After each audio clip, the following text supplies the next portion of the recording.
बिल्किस बानो मामले में supreme court ने गुजरात सरकार के फैसले को पलटते हुए दोषियों की सजा माफी रद्द कर दी है। सुप्रीम कोर्ट के फैसले के बाद दोषियों को अब फिर से जेल जाना होगा। उच्चतम न्यायालय ने अपने फैसले में कहा कि जहां अपराधी के खिलाफ मुकदमा चला और सजा सुनाई गई, वही राज्य दोषियों की सजा माफी का फैसला कर सकता है। सुप्रीम कोर्ट ने कहा, दोषियों की सजा माफी का फैसला गुजरात सरकार नहीं कर सकती, बल्कि महाराष्ट्र सरकार इस पर फैसला करेगी। गौरतलब है कि बिल्किस बानो मामले की सुनवाई महाराष्ट्र में हुई। कोर्ट ने यह भी कहा कि दोषियों को रिहा करने का गुजरात सरकार का फैसला शक्ति का दुरुपयोग था। बिल्किस बानो गैंगरेप के 11 दोषियों की सजा गुजरात सरकार ने माफ कर दी थी।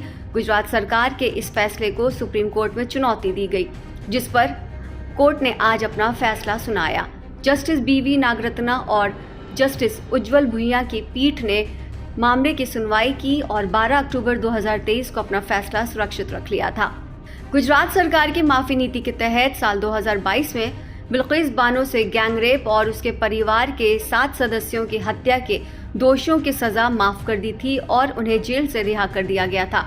हालांकि अब सुप्रीम कोर्ट के फैसले के बाद दोषियों को फिर से जेल जाना होगा।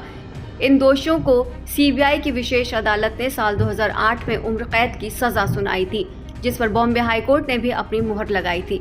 उम्र कैद की सजा पाए दोषी को 14 साल जेल में ही बिताने होते हैं। उसके बाद अपराध की प्रकृति, जेल में व्यवहार और अन्य चीजों को ध्यान में रखते हुए सजा घटाने या रिहाई पर विचार किया जा सकता है। बिल्किस बानो गैंगरेप के दोषी जेल में 15 साल बिता चुके हैं, जिसके बाद दोषियों ने सजा में रियायत की गुहार लगाई थी, जिस पर गुजरात सरकार ने अपनी माफी नीति के तहत इन 11 दोषियों को जेल से रिहा कर दिया था।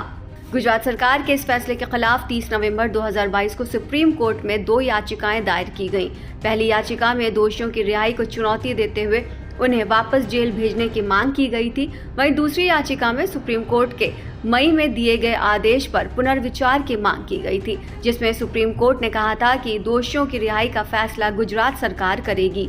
याचिकाओं पर उच्चतम न्यायालय में सुनवाई के दौरान केंद्र और गुजरात सरकार ने दोषियों की रिहाई के फैसले का बचाव किया था और कहा कि दोषियों ने दुर्लभतम अपराध नहीं किया है और उन्हें सुधार का एक मौका दिया जाना चाहिए। इस पर कोर्ट ने सवाल किया कि रिहाई में छूट का फायदा सिर्फ बिल्किस बानो के दोषियों को क्यों दिया गया, बाकी कैदियों को ऐसी छूट क्यों नहीं दी गई।